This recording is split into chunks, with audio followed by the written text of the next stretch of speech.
Сәлем достар, қалдарың қалай? Менде бәрі ufaqsa. Мен сендерге бүгін тақпақ оқып берем. Ол тақпақта кітаптарда жазылмаған. Оны маған Ақнатам шығарып берді. Соларды мен кішкентай кезімде фаттап алып, бүгін сендерге айтайын дедім. Олар 3 тақпақ. Аймын және данамын, мен ақылды баламын.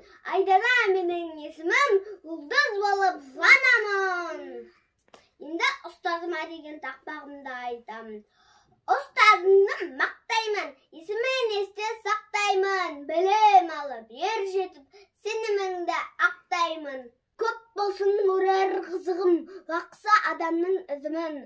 Орта ұздың найманы, мен қазақтың қызымын. Енді мен нағылшыларыма арнаған тақпақта айтамын.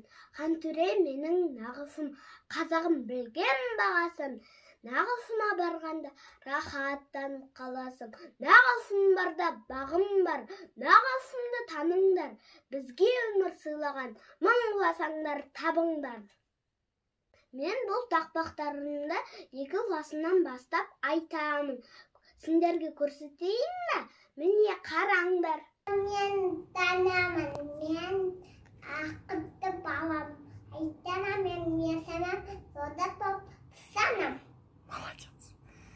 Достар, мен тағдырын айтам, қандырым нағасын. Қандырым мен нағасын, қазан бекем бағасын. Нағасынға балғанда, ақатанып қабасын. Нағасын бұлда бағым бар. Нағасынды танында, бізге өмір сыйлаған, мұсасандау табындау. Мен сендерге тағы өзінің кішкентай кезінде видеоларымды көрсететін боламын. Мен каналыма тіркеліп лайк басуды ұмытпаңдар. Пока-пока.